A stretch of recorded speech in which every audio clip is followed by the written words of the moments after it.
आदाब नाजरीन और सामीन, मैं हूं आपका मेज़बान इरम नवाज़ खान।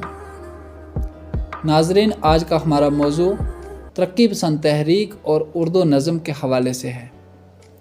तो आइए आज हम इस मौजू को लेकर आगे बढ़ते हैं। अदब में तरक्की पसंद तहरीक एक आलमगीर तहरीक थी जो फ़ाशिज़म की नफ़ी और उसको रद्द करने के लिए वजूद में आई, क्योंकि लोगों को एक ऐसे नज़रिए की तलाश थी जो फ़ाशिज़म के ख़िलाफ़ हो। कार्ल मार्क्स ने इश्तराकियत या कम्युनिज़म का नज़रिया पेश किया। इस वजह से इसे मार्क्सिज़म भी कहा जाता है। फ़ाशिज़म में सारी चीज़ें चंद अफराद की मलकियत होती हैं, जबकि इश्तराकियत या कम्युनिज़म में हर चीज़ कम्युनिटी की होती है। सियासत से लेकर माइशत तक हर बात और हर चीज़ मुश्तरका होती है। इसी वजह से दुनिया भर के दानश्वरों ने इस नज़रिए को ज़हनी तौर पर कबूल किया और ऐसे ही दानश्वरों ने तरक्की पसंद मुसन्निफ़ीन की तहरीक शुरू की।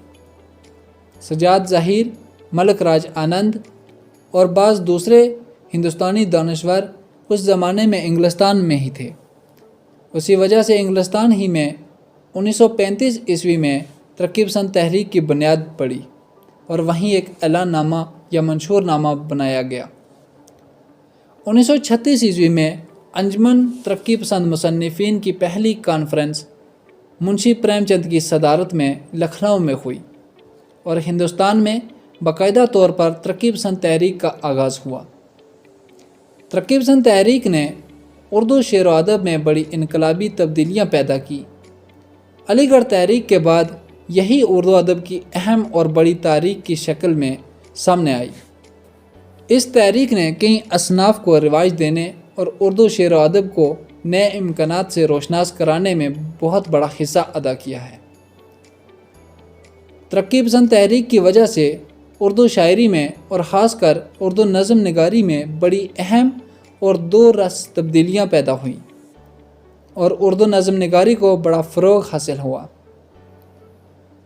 तरक्की पसंद तहरीक ने जब हिंदुस्तानी ज़िंदगी के बुनियादी मसाइल को मौज़ूए सुखन बनाने को अपने ऐलाननामे में शामिल कर लिया तो उन्हें अपने बयान के लिए कुछ वसतों की ज़रूरत महसूस हुई।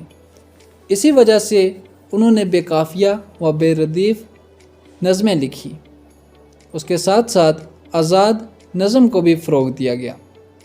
शुरू में ऐसी नज़मों की मुखालफत हुई, लेकिन मतवाज़न फ़िक्र रखने वालों ने कहा कि शायरी में इस तर्ज़ की मुखालफत नहीं होनी चाहिए। इन मुफ़क्किरीन का कहना था कि अगर इन नज़मों में दम होगा तो ये मकबूलियत हासिल कर लेंगी और अगर ऐसा ना हुआ तो ये ख़ुद ब खुद ख़त्म हो जाएंगी। और आज हम देख रहे हैं कि उनमें जान थी। इसी वजह से उन नज़मों ने उर्दू शायरी में अपनी मुस्तकिल जगह बना ली है। तरक्की पसंद तहरीक के मंशूर में इस बात पर ज़ोर दिया गया था कि हिंदुस्तानी ज़िंदगी के बुनियादी मसाइल को अदब और शायरी में लाजमी तौर पर जगह दी जाए। इसलिए तरक्की पसंद तहरीक से मुतासर बहुत से शायरों ने वक्ती हंगामों को मौजू बनाकर पेश किया और बहुत से बड़े बड़े अच्छे शायरों ने वक्ती हंगामों पर नज़में लिखी। उनमें अली जवाद ज़ैदी, सरदार जाफ़री और मखदूम मुहियुद्दीन के नाम शामिल हैं। वक्ती और हंगामी मौज़ूआत के साथ साथ एक और रुझान तरक्की पसंद शुरा में मिलता है, जिसमें वो अपने महबूब से ये कहते हैं कि वो जिस रास्ते पर चल रहे हैं उसमें इश्क व मोहब्बत की गुंजाइश नहीं है। वो इश्क व मोहब्बत की जगह हुब्बुल वतनी और आज़ादी के तराने गाना चाहते हैं। इस सिलसिले में अली जवाद ज़ैदी की नज़म मेरी राह, सरदार जाफ़री की इंतज़ार न करना, फैज़ अहमद फैज़ की बेहद मारूफ़ नज़म मुझसे पहली सी मोहब्बत मेरे महबूब ना मांग।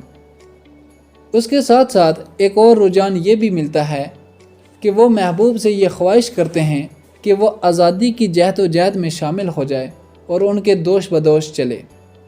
ऐसे ख़यालात की सबसे बेहतरीन और बेहद कामयाब नज़म मजाज की नौजवान खातून से खिताब है, जिसका एक शेर ज़रबल मिसल की तरह मशहूर हुआ है تیرے ماتھے کا یہ آنچل بہت ہی خوب ہے لیکن تیرے ماتھے کا یہ آنچل بہت ہی خوب ہے لیکن تو اس آنچل سے پرچم بنا لیتی تو اچھا تھا۔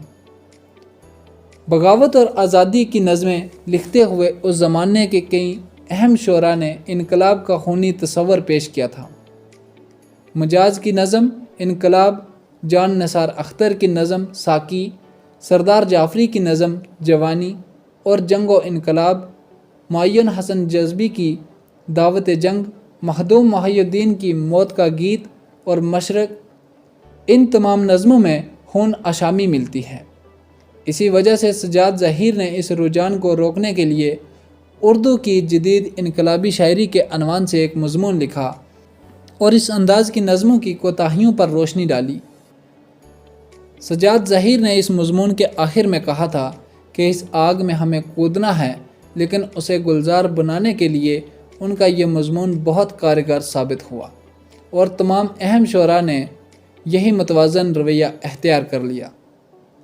مجموعی طور پر ترقی پسند تحریک نے اس زمانے کی شعری فضا کو جس درجہ کمال تک متاثر کیا، اس کا اندازہ اس بات سے کیا جا سکتا ہے کہ وہ شاعر جو ترقی پسند تحریک سے وابستہ نہیں تھے، انہوں نے بھی کسی قدر اسی رنگ میں شاعری کی ہے۔